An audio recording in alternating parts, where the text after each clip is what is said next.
میں نے CSS کو بھی نہیں اپنایا تو بائی چوائس میں جرنلزم میں آیا. اور پہلے مہینے کی جو ہے وہ تنخواہ وہ تو 600 روپے تھی, اس سے اگلے مہینے 1500 تھی. جب آپ امریکن اسکول سے آئے اس وقت آپ کی کتنی تنخواہ تھی وہاں؟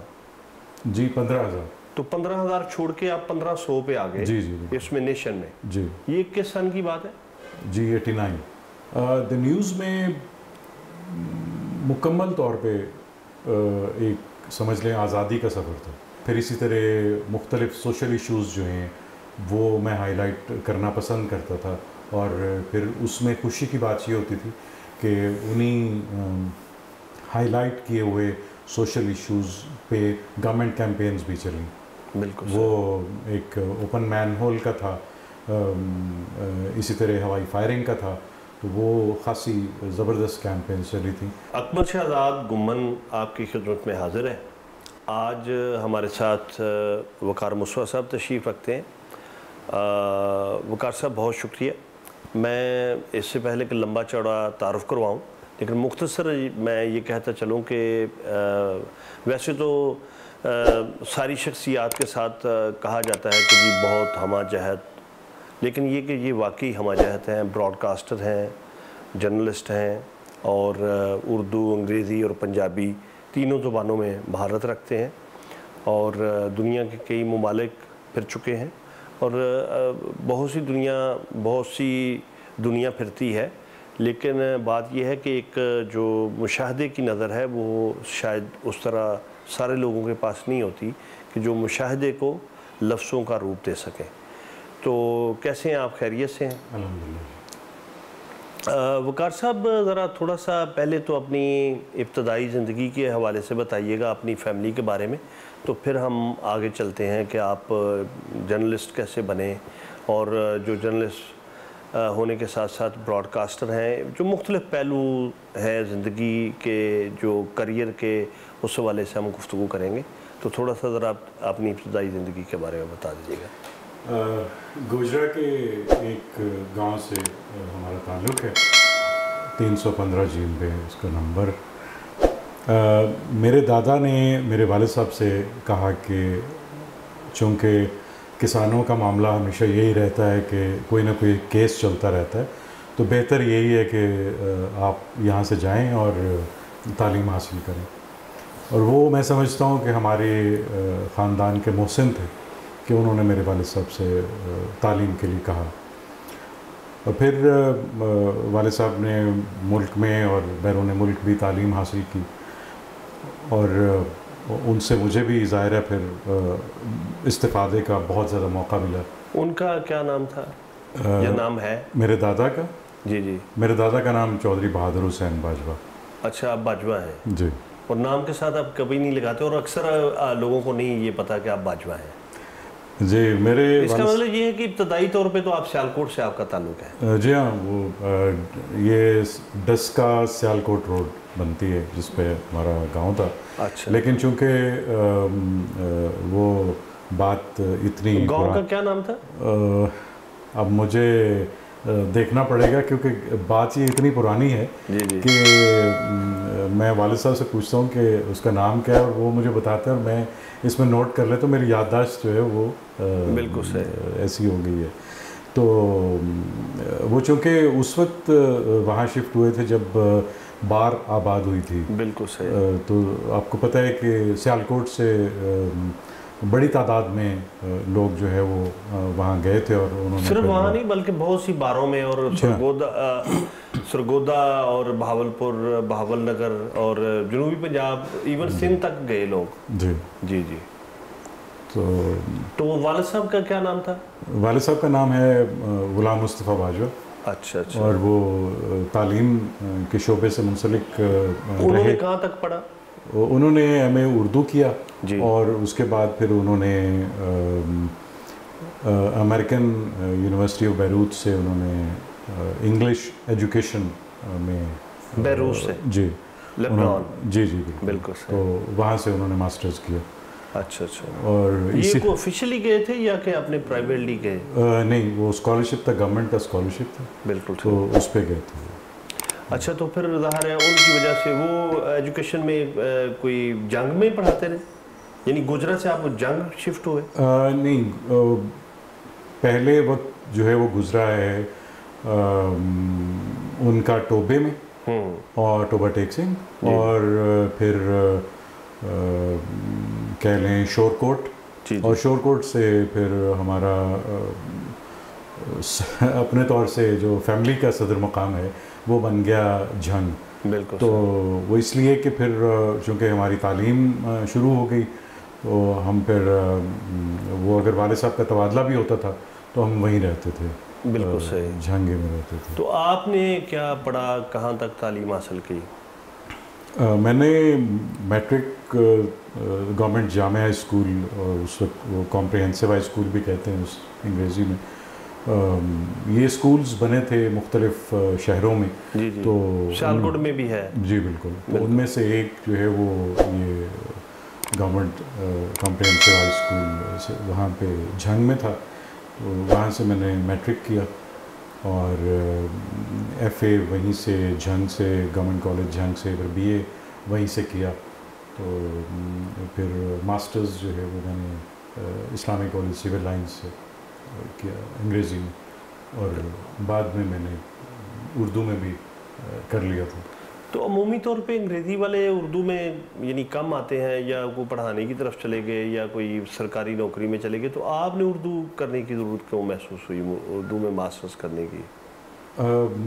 میں نے جب چھٹیاں ہوتی تھیں خاص طور پہ یا ایگزام ختم ہوتے تھے، تو میں گھر پہ اتنا لٹریچر مجھے مل جاتا تھا کہ وہ سب کچھ پڑھ رکھا تھا جو کچھ ماسٹرز میں ایگزام میں آنا تھا، میں نے کہا چلیں یہ بھی دے دیتے ہیں، وہ بالکل صحیح۔ تو جو کریئر تھا اپنا وہ کس طرح شروع کیا؟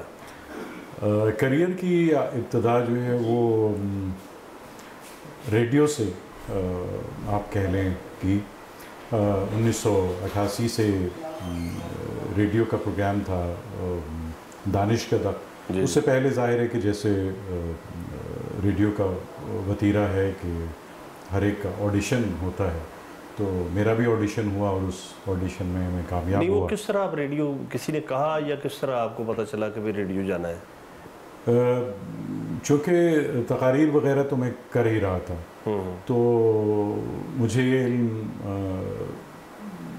یا ادراک آپ کہہ لیں کہ ہو چکا تھا کہ مجھے یا بولنا ہے یا مجھے پڑھنا ہے اور یا لکھنا ہے۔ بالکل صحیح۔ تو یا تینوں کام کرنے ہیں۔ بالکل تو پھر میں چونکہ پڑھ بھی رہا تھا، تو ایک روز میں اپنے ایک دوست کے ساتھ ریڈیو پاکستان لاہور گیا، اور وہاں میں نے ان سے کہا کہ میرا آڈیشن لیں، انہوں نے آڈیشن لیا اور الحمدللہ آڈیشن میں پاس ہو گیا۔ 88 میں؟ جی 88 میں، تو 88 میں پروگرام میں نے شروع کر دیا تھا۔ بالکل صحیح۔ دانش کدہ جو ہے وہ پہلا پروگرام تھا۔ اس زمانے میں آپ پڑھاتے تھے یا پڑھتے تھے؟ نہیں، میں تعلیم سے میں رسمی طور پہ میں فارغ ہو چکا تھا، غیر رسمی طور پہ تو ظاہر ہے کہ ساری عمر جاری رہتی ہے۔ تو اس وقت کچھ پڑھاتے تھے یا کیا؟ جی میں لاہور امریکن اسکول میں پڑھا رہا تھا 88 میں؟ جی۔ صحیح۔ تو لیکن ظاہر ہے مجھے میں نے سی ایس ایس کو بھی نہیں اپنایا، اور یعنی اٹیمپٹ ہی نہیں کیا؟ جی ہاں، تو یہ بھی نہیں کیا میں نے، تو اس لیے پھر مجھے علم تھا کہ مجھے یہی کام کرنا ہے، تو بائی چوائس میں جرنلزم میں آیا، اور پہلے مہینے کی جو ہے وہ تنخواہ وہ تو 600 روپے تھی، اس سے اگلے مہینے 1500 تھی، اور میرا خیال ہے کہ کچھ 6 مہینے بعد 3000 ہو گئی، اور پھر الحمدللہ وہ جو لیٹر ہوتا ہے گریڈ جو باقاعدہ ہے وہ مل گیا مجھے، تو پھر 5500 ہماری تنخواہ مقرر ہو گئی۔ تو انگریزی میں آیا تھا، گو کہ شروع میں یوں لگ رہا تھا کہ مجھے شاید اردو جرنلزم میں جانا ہے، اور اسی نہیں، جب آپ امریکن اسکول سے آئے اس وقت آپ کی کتنی تنخواہ تھی وہاں؟ جی 15,000۔ تو 15,000 چھوڑ کے آپ 1500 پہ آ گئے جی جی اس میں نیشن میں. جی. یہ کس سن کی بات ہے؟ جی 89. اچھا جی. تو اس کے بعد پھر نیوز میں کب آئے؟ 93 میں. تو یہ پنڈی والا بھی نیشن آپ نے شروع کیا؟ جی پنڈی کا نیشن جو ہے وہ 1992 کے انتخابات کے لیے اسپیشلی ایڈیشن نکالا تھا. باقاعدہ طور پہ تو بعد میں شروع ہوا تھا یہاں سے، لیکن جو اس کے لیے الیکشنز کے لیے یہاں سے پھر ایڈیشن نکلے تھے. تو آپ 3 لوگوں کی ٹیم تھی؟ جی 3 لوگ. وہ کون کون لوگ تھے؟ ایک آپ تھے؟ جی میں تھا، جاوید رانا تھے اور زاہد مختار تھے. اچھا اچھا. تو یہ ذرا بتائیے گا کہ جو عارف نظامی صاحب تھے وہ کیسے ایڈیٹر تھے اور کیسا وہ اخبار کو مینیج کرتے تھے؟ عارف نظامی میرا خیال ہے عمومی طور پہ اچھا مینیج کر رہے تھے. ساتھ ہی ساتھ ایک جسے کہتے ہیں نا وہ جرنلزم کو خود بھی پریکٹس کر رہے تھے ساتھ ہی ساتھ. وہ کہ ایڈیٹوریلز بھی وہ ایک آدھ لکھتے تھے، باقی وہ عملہ لکھتا تھا. لیکن جیسے بے نظیر بھٹو کی الیکشن کی حکومت ختم ہونے کی جو اس کا جو سکوپ ہے وہ ان کے سر ایک صحرا ہے. یعنی ان کے کافی یعنی کریڈٹ پہ کام ہے. اسی طرح ریحام خان کی میرے خیال میں طلاق بھی انہوں نے، ویسے تو اس زمانے میں وہ نیشن میں نہیں تھے مطلب ویسے، لیکن یہ بھی انہوں نے خبر بریک کی. جی تو وہ کوئی زیادہ مداخلت نہیں کرتے تھے کاموں میں. مجھے نہیں لگتا کہ کوئی شاید ایک آدھ مرتبہ کے علاوہ کبھی اس اور اپنے چچا مجید نظامی کی طرح میرے خیال میں کوئی سخت گیر بھی نہیں تھے اور خیالات کے اعتبار سے بھی لبرل تھے. جی اس کا نیشن کا عمومی اور ادارتی رویہ مختلف تھا نوائے وقت سے. جی بالکل. اور اب تو میرے خیال میں نیشن بالکل ختم ہی ایک قسم کا ہو گیا. جی. اس کے بعد آپ آتے ہیں نیوز میں 93 میں. جی. تو نیوز کا کیسا سفر رہا؟ نیوز میں مکمل طور پہ ایک سمجھ لیں آزادی کا سفر تھا. نیوز میں اگر فیصلے کرنے ہیں تو وہ آزادی سے مطلب مجھے اپنے لیول تک یہ علم ہے کہ میں فیصلہ کر لیتا تھا. کسی وقت فرنٹ پیج جو ہے وہ اس سے تمام سٹیٹمنٹس کو میں بیک پیج پہ لے گیا تھا اور تمام رپورٹرز کی خبریں جو ہیں وہ فرنٹ پیج پہ لگا دی تھیں. پھر اسی طرح مختلف سوشل ایشوز جو ہیں وہ میں ہائی لائٹ کرنا پسند کرتا تھا اور پھر اس میں خوشی کی بات یہ ہوتی تھی کہ انہی ہائی لائٹ کیے ہوئے سوشل ایشوز پہ گورنمنٹ کیمپینز بھی چلیں. بالکل. وہ ایک اوپن مین ہول کا تھا، اسی طرح ہوائی فائرنگ کا تھا، تو وہ خاصی زبردست کیمپینز چلی تھیں. اور یہی حاصل ہونا چاہیے کسی بھی خبر کا کہ اس پہ متحرک ہو، چاہے حکومت ہو چاہے کوئی ادارہ ہو، اور سوسائٹی کا بھلا ہو. سوسائٹی کا بھلا ہو، عام لوگوں کا بھلا ہو. جی بالکل.